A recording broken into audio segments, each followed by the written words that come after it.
Welcome everybody to TruExact Show. I'm here with Eric, Brian, Dan again, and our special guest, New Jersey's own. Finally, we got on someone from New Jersey, an artist. 1 second. Finally got on an artist from New Jersey. I've been waiting to for a while. Ren Thomas, how you doing, man? I'm very good. All right. Before we get into your music and stuff, really quick, since we're from Jersey. Yeah. Roll or Taylor Ham? Taylor Ham. Oh my God, really? Nobody's perfect. That's fine. What part of Jersey are you guys from? That's Central. Middlesex. We're from You're Central. just around there too, aren't you, Clark? yeah, I grew up there. Yeah. He thinks he's north, though. He's technically north. I mean, it depends how you're ordering it. If you're like, I want a Taylor ham, egg and cheese, you say Taylor ham. You wouldn't say pork roll. Yeah, pork roll, egg and cheese. I say pork roll, egg and cheese. Taylor ham is a brand of pork roll. You guys are That's special. Now that that's out of the way and that debate could go on forever here in New Jersey. Thanks for joining us, man. What we like to do before we get into some of your music and battles, tell us about yourself and how you got into rap and how you got into music. So as an angsty kid, I used to steal a lot of stuff from my older brother. And, you know, I was always into music. I always liked listening to music in the car with my parents and stuff like that. So I was always like intrigued by it. You know, my mom would play a lot of stuff around the house and stuff like that.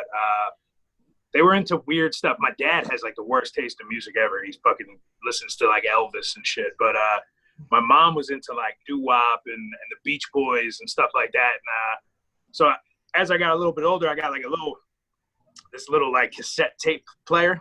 And I had like jock jams and like stuff my parents would buy me. So it was like jock jams and fucking New Kids on the Block.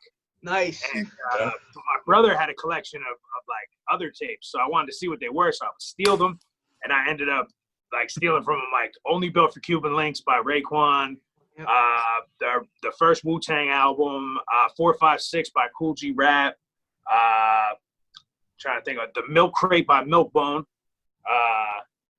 just like all this stuff, and for some reason, like, bro, I fell in love, like, just in love with hip hop, like right away, like at like 7 or 8 years old, and then I had a cousin down the street from me, and you know, he was like 3 years older, super cool dude, and he was like crazy into Tupac, so I became like this huge Tupac fan from like.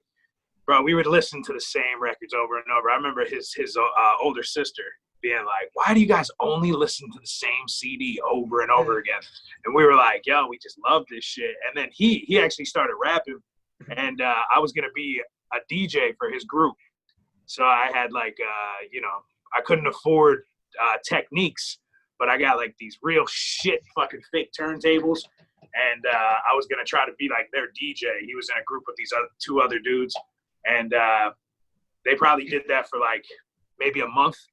And then after they stopped rapping, I was like, I kind of want to do that. So I figured out a way to take my DJ equipment and rig it up to like some tape decks. And I stole a couple of beats off of people don't even know anymore, but like records used to, or CDs or tapes or whatever would come with like the record, the song, the clean edit, and then the instrumental. So I'd take the instrumental and I would use a piece of tissue to record. It was like this whole process. And then I had this mic from the DJ equipment. And then I just started rapping. I don't know, man. It was like music made me feel like I wasn't alone, I guess. Like it gave me like, I was able to understand what other people were going through. And know that like other people were going through things regardless of like where I was from, what I looked like. Like, 'cause back then there was mystique to artists and stuff too. Like I didn't know what a lot of these rappers looked like. Like some of them, it's like you weren't on the front of your album cover. Like I didn't even know what you looked like, who you were, where you were from really. But like, dude, I just fell in love like right away. I remember the first song that I did was like Awful. Yeah. And then I did like a mixtape when I was like in 8th grade. I like rapped over a bunch of Biggie beats and whatever I could find on Napster. And I put it out, and everybody was like, "Yo, you fucking suck. You should probably not do this." And it like sparked a fire in me, and I was like, "Nah, fuck that, man. I'm just gonna keep going." And that's pretty much where it started. 8th grade, 9th grade, and then I developed like a real quick talent for like, I've always been a husky dude, and people used to crack on me, so I was always nice for like comebacks and shit. And then I started to freestyle a lot. Like we would go to parties and start drinking and smoking and shit, and I would just start like, freestyling, and I got really good at it. And then as time progressed, we started going to parties where other people rap too. And it would just always be a battle. And that's where the battle shit started, basically, like Kane fraternity parties and fucking Rutgers. And I was like 16 going to some of these open mics, and they would have battle competitions, and I would win. And I was like 16 going against dudes who were like 22, and like, they were like, "Where are you from?" And I'm like, "I'm from Clark." And they were like, "What?" Like, "You're from fucking Clark?" And that's pretty much where it all started, man. It was just a lot of drinking, a lot of smoking, a lot of freestyling, ciphers and shit. I gotta jump in real quick, just because I'm a big Beach Boy fan. You still listen to them, right? You give them their props. You didn't just throw them away. Like, it's not like you picked up hip hop and Surfing USA wasn't good enough, right? Nah, man. Okay. If you ask people, if next time you talk to Diabolic, I have one of the most eclectic tastes for music ever. Like, when we're on the road and stuff, I'm playing stuff, and they're like, "What are we listening to right now?" Because I'll go from the Beach Boys into Rakim, and then all of a sudden I'm listening to like a pop record from the UK from the 70s, and I like all different kinds of shit, and I like it mixed up in a gumbo, Yeah, I agree. I'm a huge Air Supply fan, just to let you know. A lot of love songs, Each his own. Thank you. Spoiler alert, huge Air Supply fan. Don't chop that up and use that to make fun of me. So what Dan here, right? He recently just started hopping on Dan Wave. Okay, there he is. He recently started hopping on the shows, and he's kind of fairly new into the battle rap game. So he did a lot of research on the people we have on. He grew up listening to some rap, but not really. So when he saw your videos, he was like, "This guy's so aggressive. He's so oh my god!" Like, I just didn't get like the anger that you just brought up. Like I was like, "Holy shit!" Somebody came after me like, "Yeah, I'd be fucking scared." Like, we did a whole week on sharks. I was like, I'm scared of this guy more than fucking any shark that we're talking about. So when did you develop, like, and Brian and I used to rap a bit, and we know what you're talking about, the freestyles at the parties, the battles. There was nothing better than that, man. Like, that rage, that feeling. I try to explain that to people. When you get that crowd to, like, the type thing, it's euphoria. It absolutely is euphoria. When did you get to the aggressive style? Like, I just want to chop heads off. That came more from, like, I guess because of where I'm from. So, like, when I would go to these parties or do these competitions or anything, especially in Jersey, people be like, "You're from Clark?" Like, "Nah, we don't want to hear you." So, like, I wanted to be the loudest, most aggressive person so people would take me serious. At first, it started like that. And then it started to work, so I just kept with it. As I got a little bit older and when I was in grind time, I kind of tried to dial it down towards the end a little bit and be a little bit more fun, because like a lot of my early grind time stuff is just like, I watch it and I kind of cringe. Like, the shit I'm saying is cool. And a lot of those battles, like, I still feel like they hold up, but dude, some of them I'm just like screaming, and I'm just like, my face is bright red, and like there's like the flows could have been way better, but I'm like out of breath because I'm yelling at the person, but the aggressiveness definitely came out of like, I need you to hear me, and like everybody here like thinks because of where I'm from or what I look like or whatever, they think that like I'm a joke, and like that's not gonna be had here. You know what I'm saying? And like it turned more like, what's up? Did that cause like bad blood though? Like, I felt like the way that you came across was just like so aggressive and just so like Is it like ragging on your friend, or is itself. I know? You hurt Dan's feelings. Apologize to Dan. I'm sorry, Dan. But like from like watching that though, like even like hearing the commentary in the background, like people were just like, "Wow, like that's coming off like super like." Is it like did that cause bad blood between you and the other people, or is that like so that was like ragging on your friend, like making fun of them? You know, like when it got to like professional leagues and stuff, we all understood. Yeah. The times it turned into fights and like I got knives pulled on me and shit before for like at parties and shit because like dudes would be like sore that like they think that they're like the illest dude at this party and then all of a sudden I come in and I start rhyming and then like it would never start out as a battle, you know what I mean? Like I would just jump in a cipher with a bunch of people and like kick some shit and then somebody would like be thrown off that I'm in there and be like, oh, and look at this fat ginger, you know what I mean? And then I'm like, what? Like, and then I'm chopping heads off and I'm screaming at the dude and I might push him, you know. There was a lot of booze and fusium there too. So, you know, I was definitely like more putting my hands on people back then and shit, like 19, 20, 22. Dan, I'll send you some Pat Stay battles and then you could really see some messed up lines. Yeah, on that. You know, I love Pat Stay. I'm a big fan of his. But you know, I have a relationship with Marv 1 as well. That had to be brutal to watch. See, I didn't know Marv back then. Okay. But like, it's because I loved it back then. But now if I go back and rewatch it, I'm like, oh fuck, man. Yeah. Oh, I'm sorry, because I think that's that. Oh man. Yeah, okay. On that show on VH1 you're on with Rick Ross, you're like battling some guy and they cut these dudes in the background and this guy just goes, what did he say? He just sounds super angry. Like I know he said angry or aggressive and I was like, that's crazy for the battle rappers to even say that. Right. Somebody the thing is like I act this way when I'm not rapping. Right. So like I'm pretty docile, you know what I mean? I'm sorry, I've been watching Mad Shark Week. Hey, we did our whole. We just had 4 shark experts on. We did a whole week of sharks. Yeah. So pretty much when you're on stage, that's the murky waters where you attack. But it's not dusk. It's not dawn. Yeah. So we got you. Yeah. But you know, like those dudes, I was hanging out with them, and like they think I'm like this laid back dude. They had never heard any of my music or known any battles or anything, and then they pitted me against this dude and I'm like barking on him and they're like, oh my God, like you rap like that. And I'm like, yeah.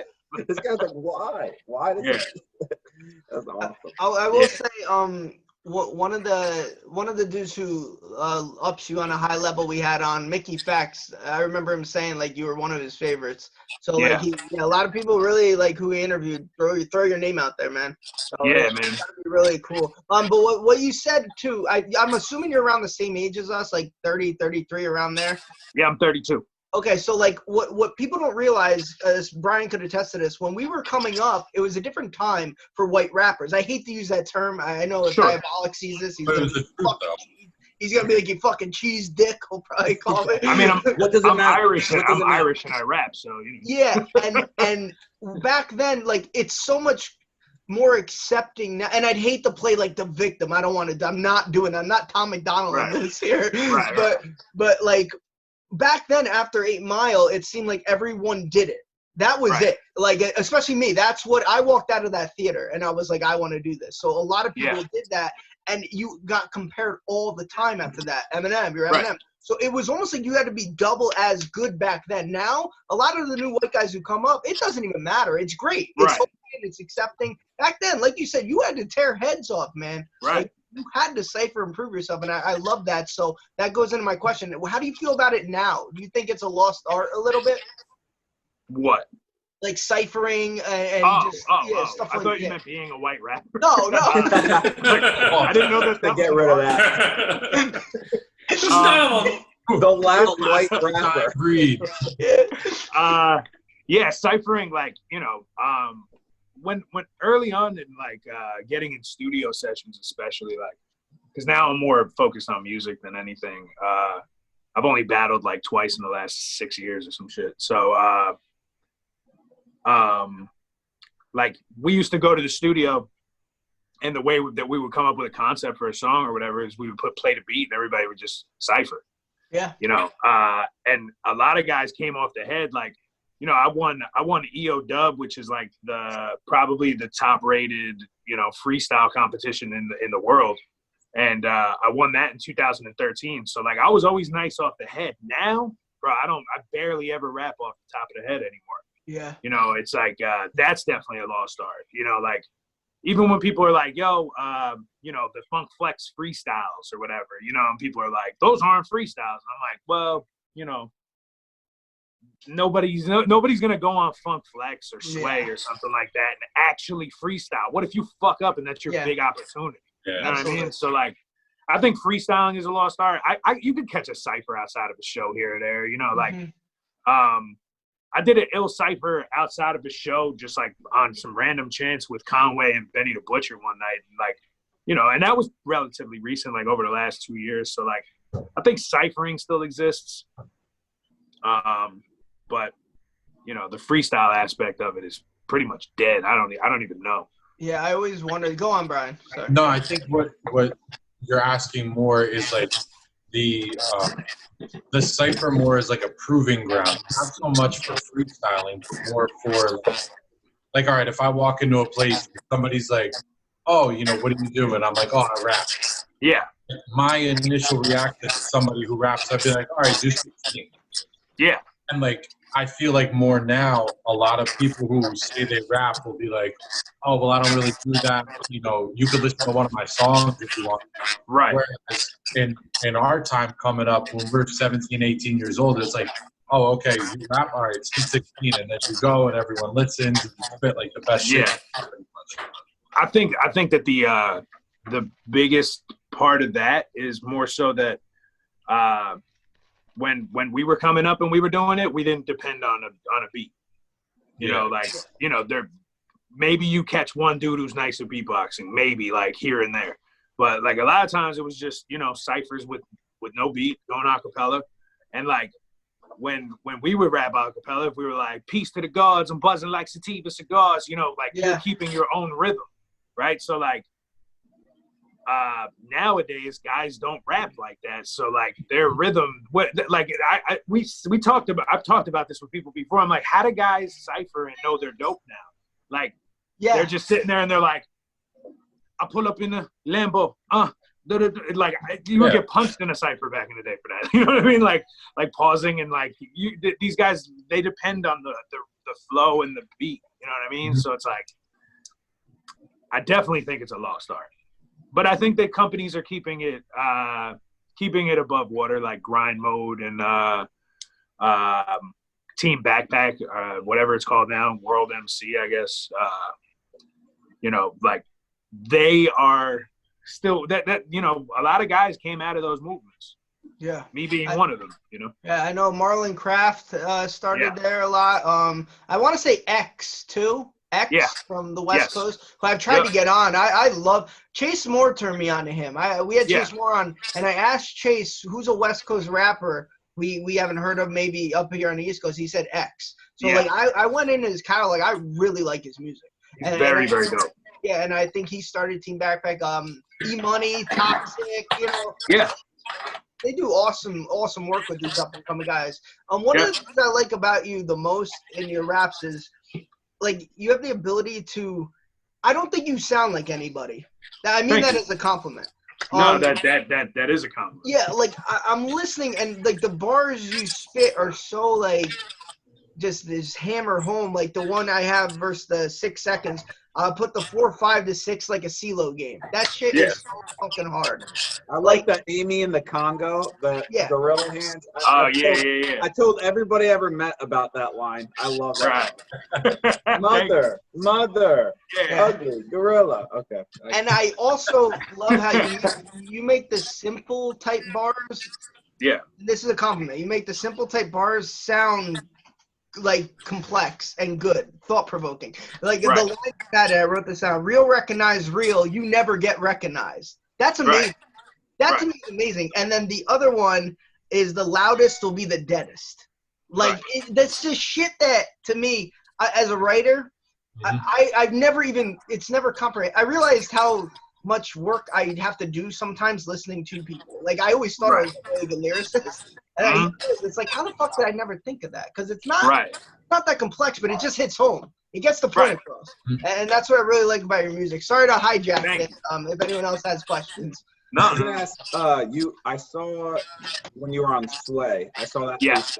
He loved it. I loved it. Me and Sway, were like this. Not really. Right. But at the end, when you said the Kanye line, was that a gamble? Because when you said that, I was like, that's an awesome, like, Sway even liked. But were you like, a lot of people are using that? And he stopped and complimented you. He goes, billions of people use it, but he likes yours. Was that right? I mean, that was on the spot. Basically. Oh, really? Yeah, like that was actually off the head.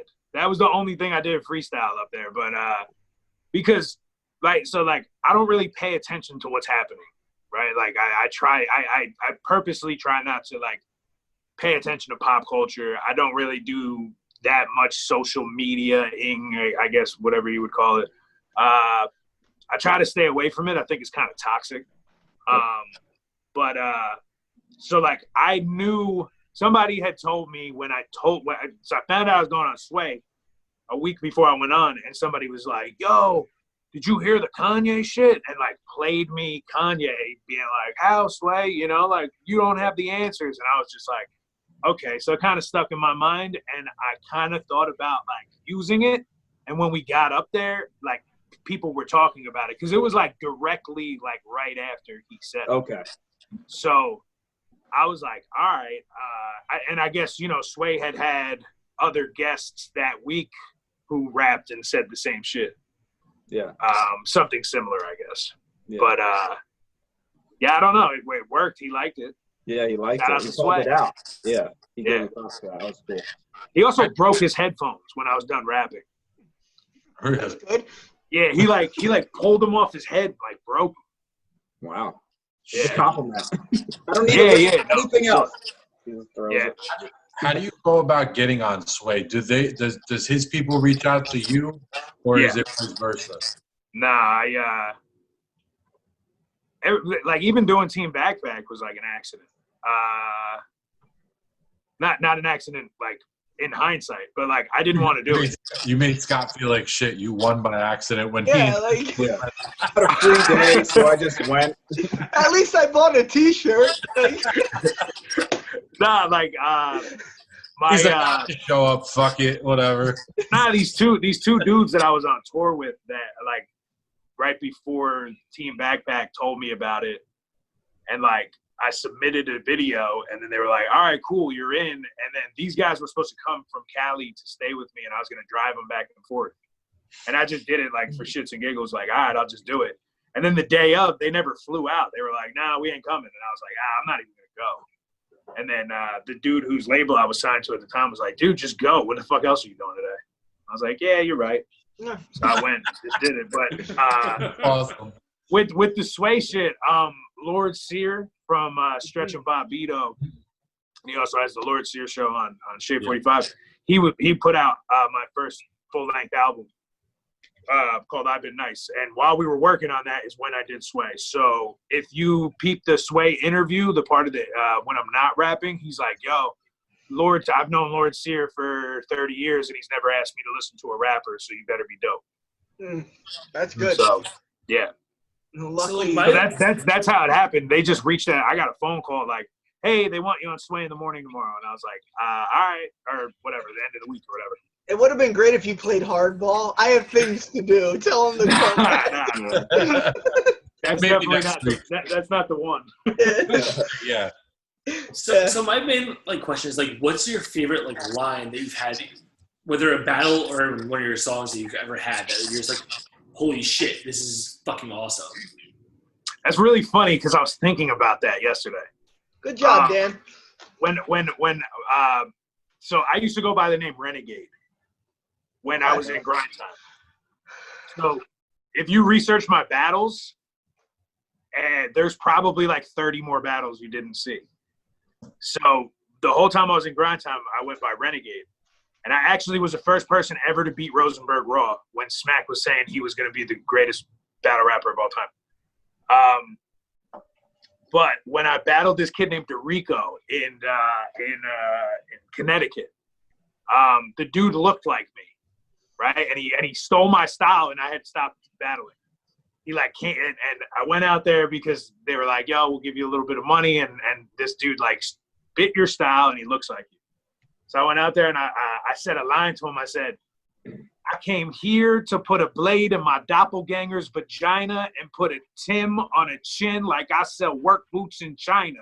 And I always loved that line.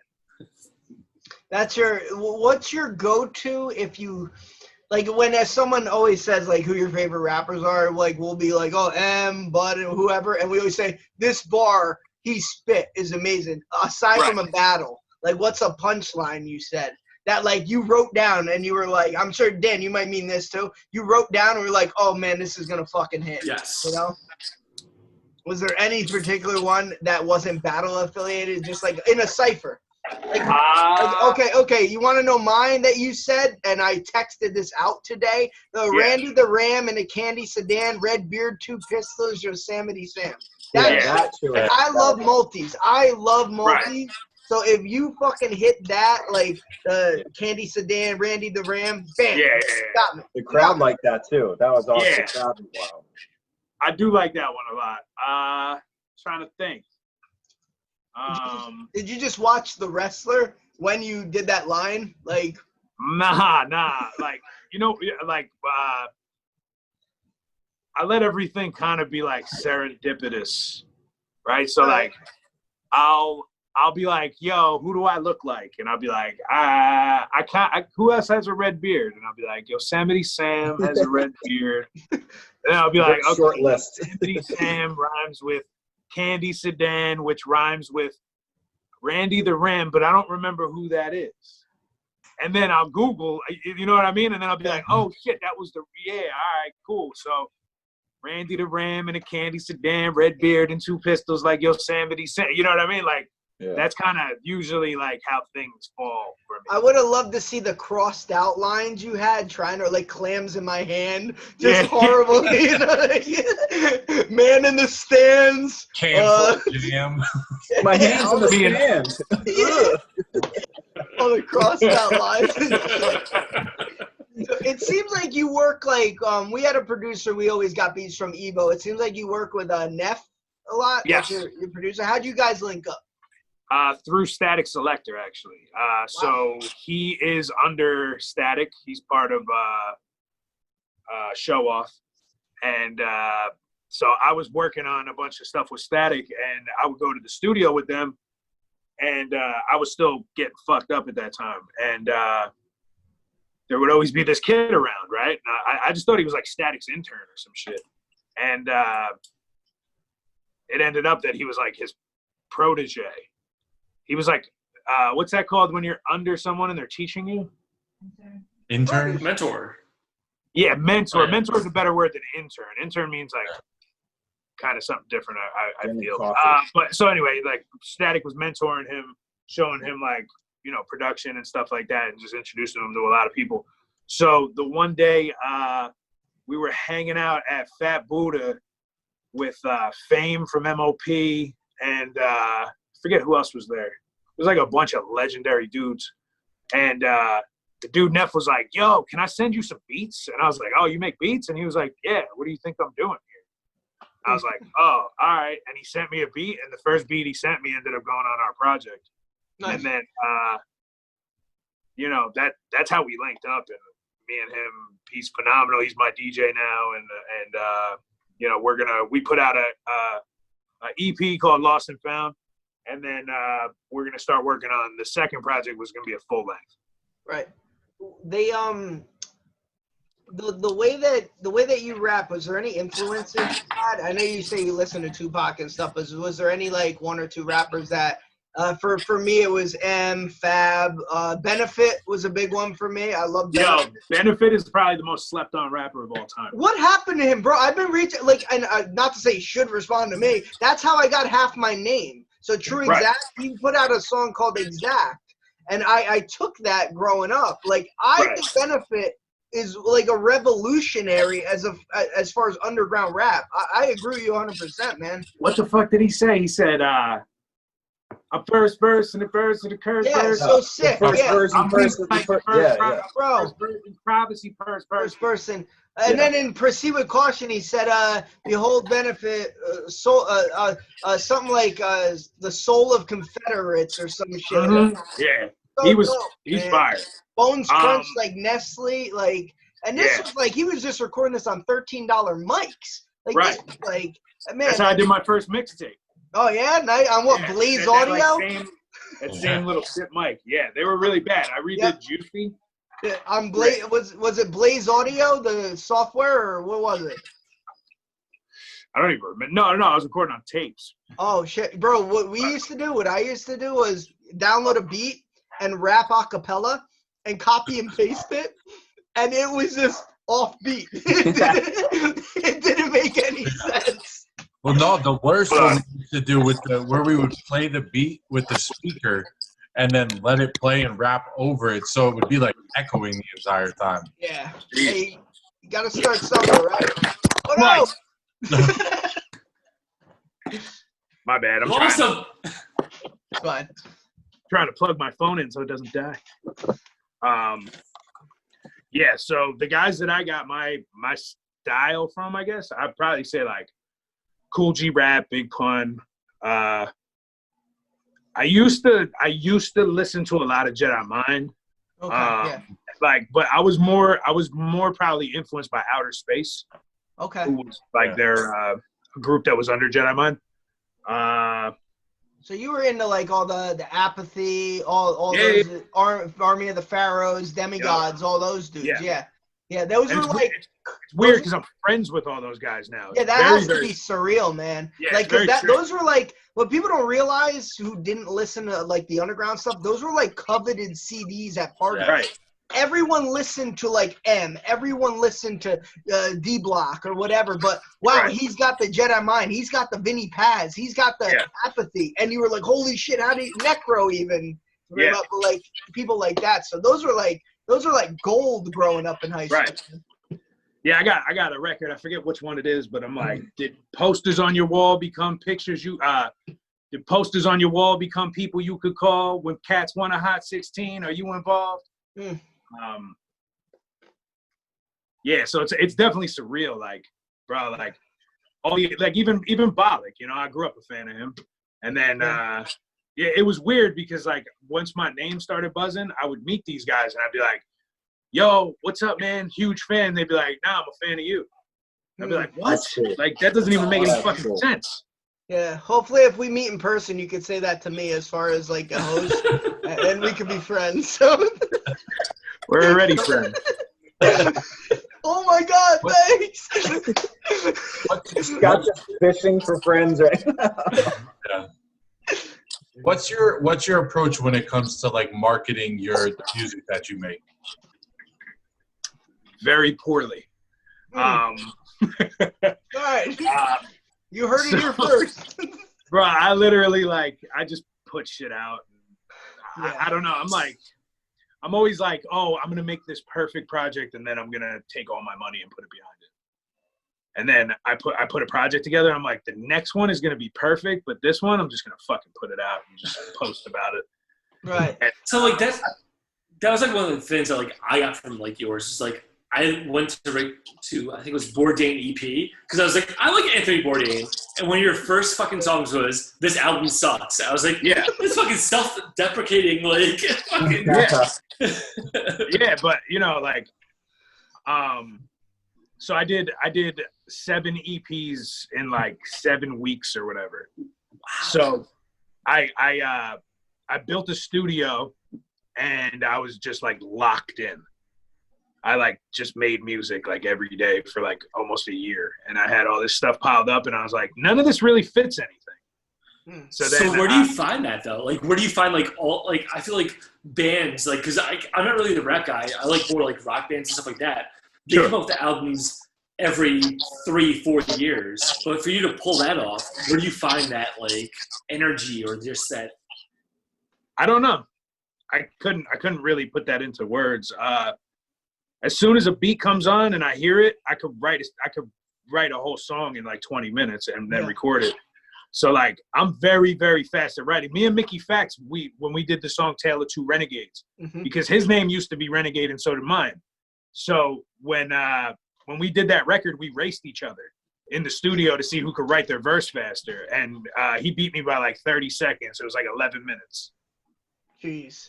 And well, that doesn't count. Those verses are fucking crazy dope too. Like, you know, sometimes I have like some notes or whatever. Like I'll come up with like some kind of concept when I'm driving or I'm chilling or whatever, and I'm not in the studio. But a lot of times I just throw the beat on and I let the beat. I heard Jay-Z say this one time, and it kind of always stuck with me. It was like, always let your voice be an instrument adding to the music. So that's kind of what I do. Like the beat tells me what to write as soon as I hear it. And like, you know, then I just kind of like create the thoughts around whatever the beat's telling me to say. What I always found helpful, do you do this when someone, so Neff or whoever makes a beat, our friend who made beats, he would name the beats, right? And let's say he named one Only You or Motion Picture. That's right. For example, I'd write a song called Motion Picture, like, and kind of think of the concept that he named the beat. Do you do that? Only if there's like a sample hook or like some cuts in it or whatever. But usually, like, bro, people send me fucking weird named beats like Pig Fucker. You know what I mean? Like, I'm not gonna write that record. And a lot of guys send you numbered beats, so I'm not gonna call it like beat 3000. You know what I mean? So, but Pig Fucker beat. Bro, some people send me the weird. Because my especially when I like go online and I'm like, yo, whoever's got beats, send them. I get like 1,000 beats sent to me. You know what I mean? So like it's like draining going through them, because like by the time I get through like, you know, 30 of them, I forget that I loved the second one I listened to. So that's why like I'll listen to the first one. If I like it, I'll write the song right then and there. And then I'll keep listening and then find the 9th one, and I like that one, and I start writing. But these are all like first world problems, because like I used to be like, yo, how do I get producers to even send me beats? And now it's like I have an overstock of beats, and you know, I got production from Eric Sermon and Rockweiler and Static, and you know, all these people just sitting on my computer that I'm waiting to write to. I'm just waiting for nothing, basically. I have no reason to wait. I have one more question. Then, do you ever think about getting back into the battle scene, like the King of the Dot format or anything, or no? So, I'll tell you guys first, because I don't know. You heard it here first, exclusive. Jersey's own Ren Thomas. I don't know if anybody knows this, but I believe, right? I'm under the pretense right now that URL is doing a television show. Okay. I was asked to be on it. All right. I think they started in September. All right. That's cool, man. That's awesome. Okay. Yeah. And that's, I mean, but then COVID happened, so like I don't know. So awesome.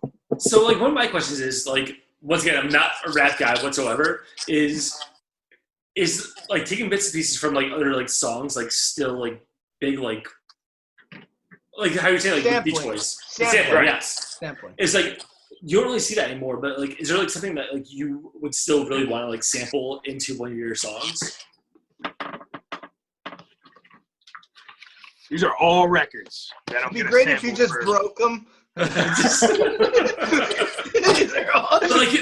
just like how you're saying, like Beach Boys, like you love the Beach Boys. Like, what are Scott's like songs that like I still listen to today? Is like "Don't Worry, Baby." Shameless plug. Thank you very much, Dan. I appreciate it.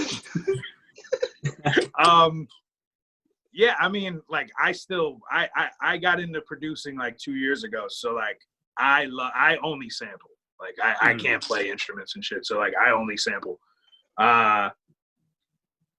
And I usually rap over sample music. So, yeah, we still do that. I mean, most underground dudes, I guess. I hate putting myself in that box, but, you know, most people sample. So even though you might not know that it's a sample, it's probably a sample from some, like, weird Ukrainian band. and then you hear it and you're like, oh shit, this is dope, but you don't know that it's the sample. Because it's not always vocals. It's not, if it's not the vocals, sometimes it's hard to tell what it is. You know what I mean? Like a Derringer, right? The guy who produces for most of the Griselda stuff, all he does is sample. Meanwhile, 99 Luft Balloons, the Nina group, is like, you son of a bitch, this is our fucking song. Right. Yeah. Yeah, no, that's fucking crazy. They probably do just take shit from Europe. Yeah. But like, have you ever found like those people are like pissed off? Like, has anybody like reached out to you like, what the fuck are you doing? Like, or is it like out of like respect? Like, I like this. I want to like do a new spin on this. I don't know. I'll probably get a letter tomorrow, but I've never cleared a sample, so I don't know.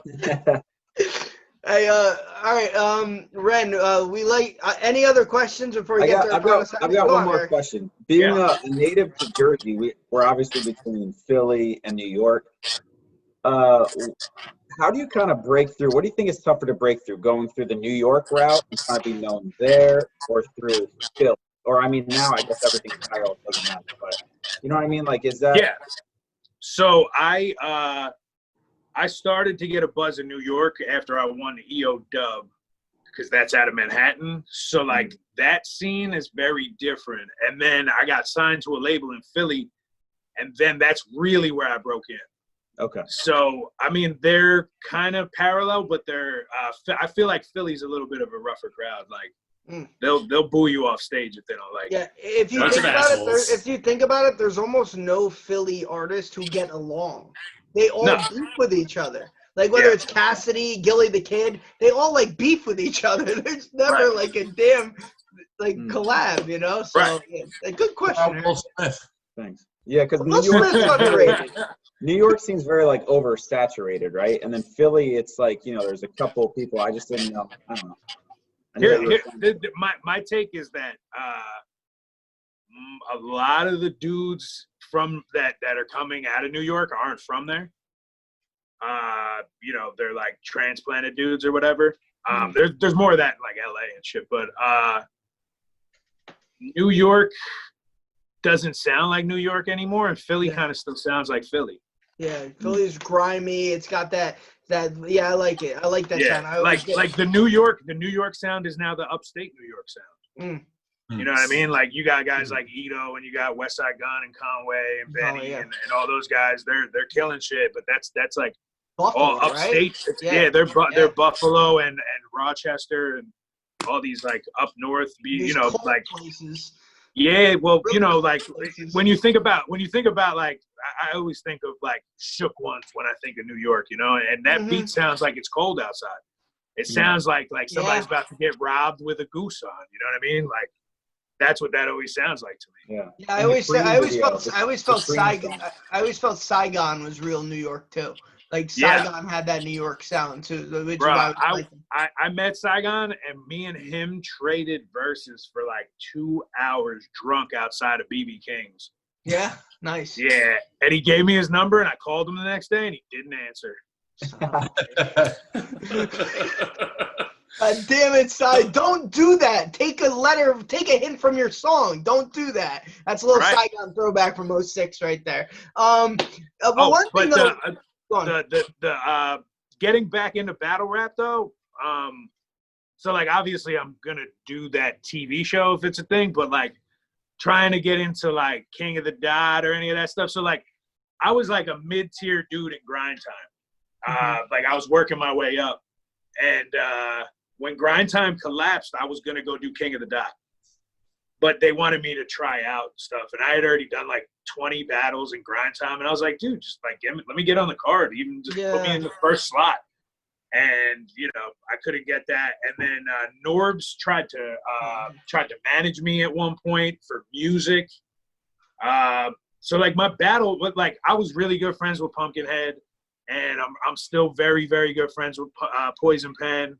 And you know, I got a relationship with Marv, and you know, I fuck with a lot of the battle dudes. So like getting back into it, I took a battle last year in Florida, and I went out there, and it was just like put together poorly, and it was just me and my one boy from Jersey. Everybody else was from Florida, and when I was rhyming, these people, like, first of all, we were supposed to rap inside, and then they moved it outside into the parking lot, and it started raining.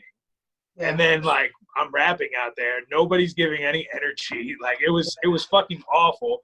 And then they didn't give me my the final, like, bro, they paid me a very, very substantial amount of money. Right? They gave me a fucking bag and a half. More. I asked for triple what I would have asked for just because I don't battle anymore.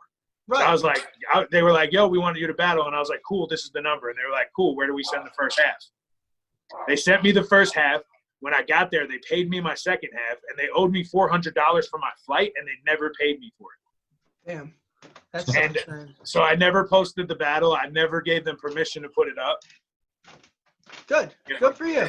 And they were like, yo, we already paid you X amount of money. And I'm like, cool, you still owe me $400. Like, this is business. Yeah, really. So, I mean, that's not going to deter me on everything, but, like, if I was going to battle, it would have to be, like, for the right price or the right opponent. I would do a free battle if it was the right opponent. You know what I mean? Like, but I don't want to battle some scrub dude, like, to get my name going. You know what I mean? Like, so you don't want me to bike over to your town and you just battle? Yeah. Bike over. No, I'm with you, though, man. I'll meet you. I'll meet you outside of Quick Check. Yeah, I'll meet you at the. What's that place? The Clark Diamond, the burger. Oh place? Yeah. I'll meet you out there. I'm like 5 minutes from there. So. Oh, for real? Yeah, I'm ready. We'll talk after we record. Okay. I don't like to say where my thing is. I'm covering up down here. So. All right. All right, Brian. Anything else? No. All right, Ren. No! I had a quick question. Go on, Dan. Jesus Christ. So Ren, like the big thing was like you're right around our age and stuff, and it's like the first age to actually have like proper like rap music and stuff. What would be like one of the first songs that you would like show your kid? Be like, this is what you listen to, just like your parents showed you some Beach Boys and stuff like that. Like, what would you show your kids? How old is my kid? Whenever you have them. Like a year from now, 2 years from now. Shit. No, like 5 years old. 5 years old. 5 years. If you had a kid who's 5 and they're getting introduced to music, because like I was listening to like music with my with any of our parents. Like you listen to that when you're like, just like you said, Scott, like 4 or 5 years old. Like when would you introduce them to the rap? Like I think probably the greatest classic rap song ever created is probably Juicy. Okay. But it's also the one that all the corny white girls know at the bar. Yeah, they suck. I would have went with Kim by Eminem, like we said earlier, but whatever. Well, I mean, you're not going to like kill you by Eminem. If my kid's 5 years old, I'm going to try to keep it, you know. At 97, Bonnie and Clyde. I mean, yeah. Or you go the completely safe route and you go Big Willie style. Will Smith loves Miami. Listen to this song. Ren, Dan's first introduction in rap, he went in his brother's room and found the Flesh of My Flesh, Blood of My Blood album by DMX. And the first song on that record is My N-word. And Dan was like, what the hell's going on? I didn't know what that word meant until then. Like, my brother had to explain to me, like, hey, like...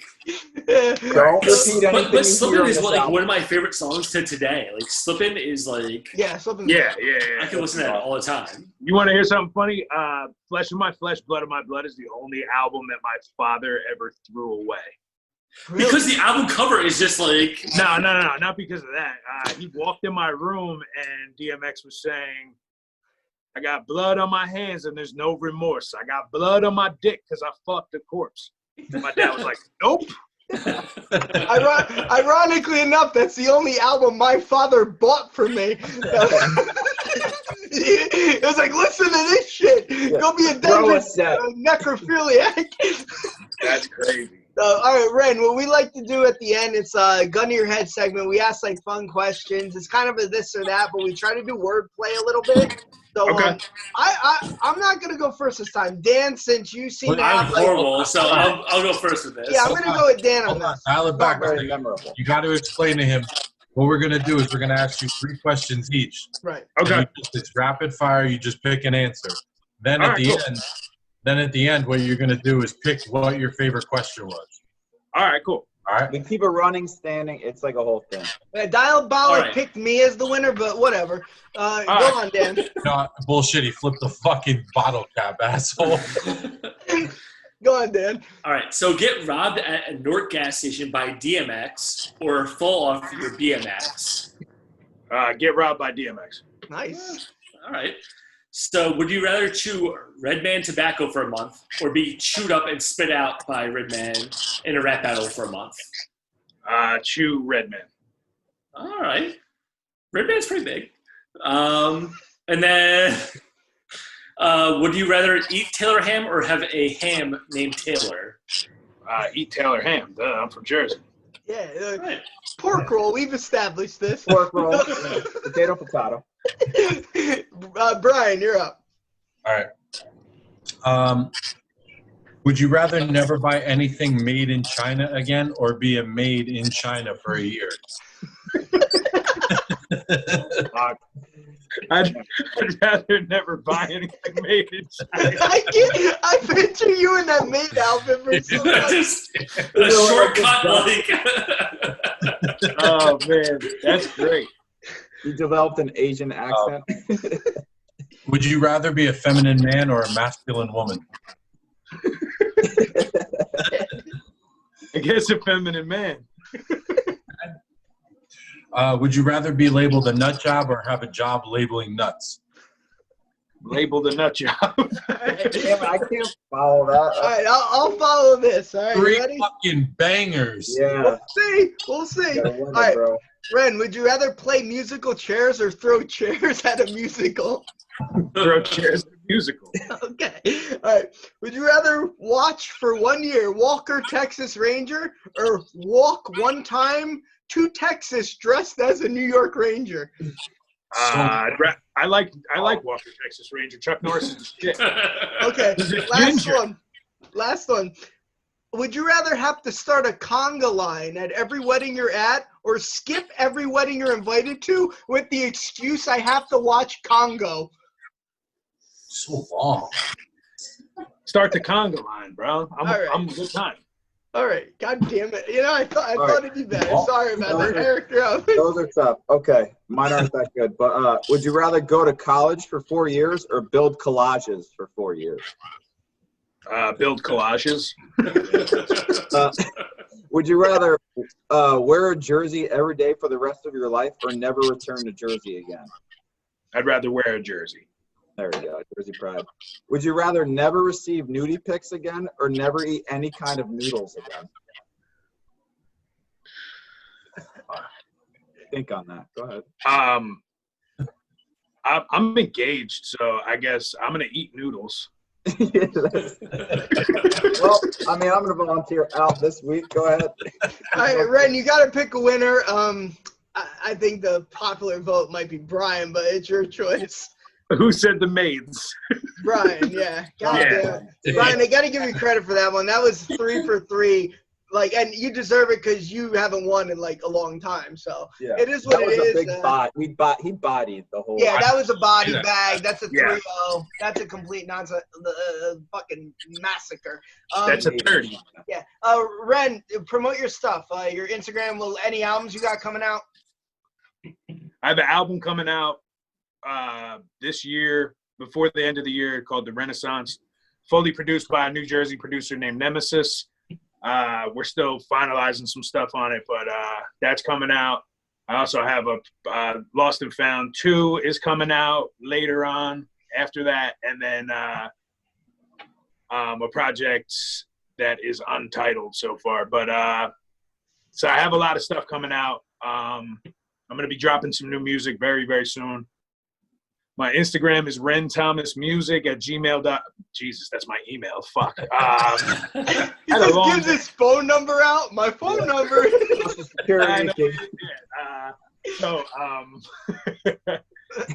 It's Ren Thomas Music on everything. And then when people ask like where they can find my music and shit, I always just tell them to go to whatever DSP they use and just type my name in, and everything should pop up, or Google me. You know, Nice. Worth the Google. That's like the worst thing to say to people. I always feel like such a dick. They're like, "Yo, where can I check you out?" I'm like, "Google me." Just That's a power move right there. That's your untitled EP. Just fucking name it. Google me. Yeah.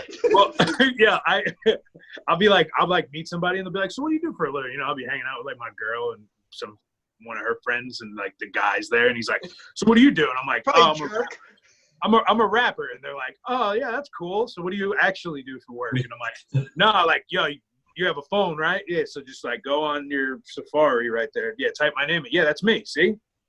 That's my picture, and there's some music and stuff, and an article. And also it says that I make $2 million a year, but that's not real. But they probably do that with Brian too. Like, or Brian, you could probably attest. Like comedians, they probably say the same shit too. Oh, you're a comedian. You don't. What else do you do? But it's like I'm a comedian. You know. Right. So it is a weird thing. Ren, thanks for coming on, man. This was really fun. I hope you had a good time. I had a great time. Yeah. I know we're pretty good at this. So tell your friends.